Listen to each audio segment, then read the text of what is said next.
Well, I just got home from work, and the Michigan game ended right when I got out, as they lose to the Oklahoma Sooners, 24-13. Uh, my thoughts on the game? Well, Bryce Underwood looked a lot more like a freshman quarterback, and his first time being on the road in a crazy atmosphere in Norman, Oklahoma, really looked like it got to him. He did not play well at all. He was 9 of 25. I can't remember how many passing yards, not a whole lot. Um, didn't turn the ball over, which is probably the one lone bright spot. But uh, these are the growing pains we're going to have as with a freshman quarterback, and just hopefully he can evolve from it. Um, I also have issues with a lot of the coaching decisions. I felt that they were a little too conservative with him. A lot of running plays on third and longs and a lot of short passes. They didn't really let him spread his wings a little bit, but uh, yeah, that's my main issue with this game overall was coaching. I don't think that they had this team prepared for a game of this magnitude. Um, and look, Oklahoma, their defense, I think I would have to give them the most credit. They held Michigan in check. Uh, it's a combination of them keying on stopping the run because they knew Michigan was going to play conservative. They're going to try to get the game going, and for the most part, they held Michigan in check outside of a 75-yard touchdown run by Justice Haynes. But outside of that one big play, the offense didn't do anything. Michigan's defense, I think they did well enough to win if they had the offense to help them out. Yeah, they gave up 24 points, but they did create a turnover. They held them to a few punts and key downs, and for the most part, it was a one possession game throughout the game, but just the offense just could not get anything going, and kind of put the onus on Sharon Moore. The coaching, his coaching style, it seems to be a lot conservative, and that's fine when you win games. But when you start losing games that are key, it starts to add up. But they lost 5 games last year, and I get it. We lost a lot of coaches. A lot of the big talent went to the NFL, and they didn't really get a chance to reload. But there's some talent on this team. There's enough talent to win games. And look, I guess maybe I'm overreacting a little bit. Oklahoma is a top tier team.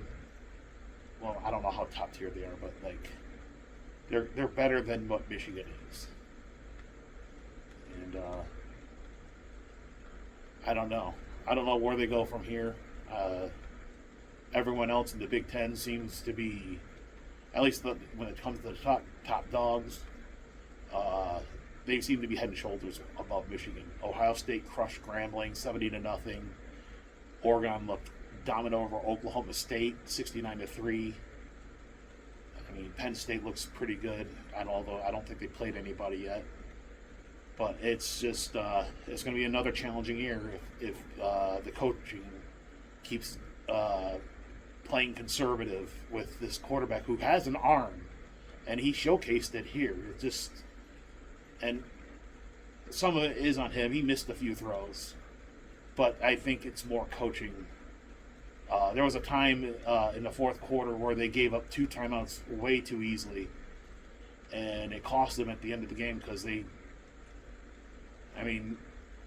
was out of reach anyway, but I just feel like they just didn't give them, the coaching didn't put the team in the best position to win.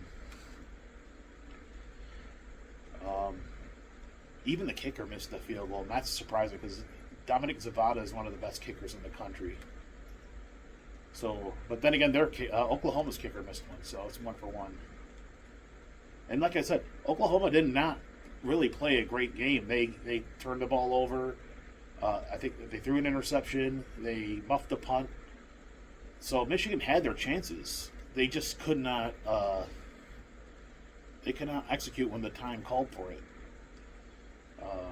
So they have a lot to learn from this game, and it's going to be an interesting week because now Sherrone Moore is going to be serving 2 game suspensions from the whole. His suspension's more of he deleted texts when he wasn't supposed to, and it messed with the investigation. They recovered the texts and it didn't reveal anything, but the fact that he deleted that is enough to rein in the suspension. So he's going to be serving 2 game suspensions for Game 3 and Game 4. I don't know why they got to pick 3 and 4, but here we are. He begins his suspension. Next week, they're coming back home against Central Michigan, against the Chippewas, and his second game suspension will be on the road in Nebraska. So we'll see how that goes. Maybe we'll get. I don't even know who they're replacing him with. They haven't announced it, but that's for next week. But yeah, a tough loss for Michigan, and I thought the defense actually fought pretty hard. They played against a quarterback, John Mateer, in Oklahoma. He's tough to bring down. He's hard to defend against because he can run and throw. He's a little bit like Brett Favre, though. He will make mistakes, but he played pretty well. I would say he's the overall player of the game. He had 2 touchdowns rushing. He had a touchdown pass, which was a little, shovel pass on a sweep, and the receiver took it the rest of the way. Michigan's player of the game, I'm going to have to go with Justice Haynes again. I mean, only because of that 75-yard touchdown run. It came at the start of the second half. It was a huge play. Michigan then held Oklahoma to a 3-and-out, so you're thinking momentum is coming, but they just could not capitalize. So, tough loss, and let's see if they can rebound. Like I said, next week they're back home at Central Michigan, and if I'm not working that weekend, I'll try to be at that game. Let's see how money goes. I'll have some extra money now that I worked overtime, but we'll see how that goes. But my next video overall will be tomorrow, as the Lions will open their regular season at Lambeau, so be on the lookout for that tomorrow. But that'll do it for the Michigan review. So until then, go Blue, go Lions, go Tigers, go Pistons, and go Red Wings. And I'll see you next time.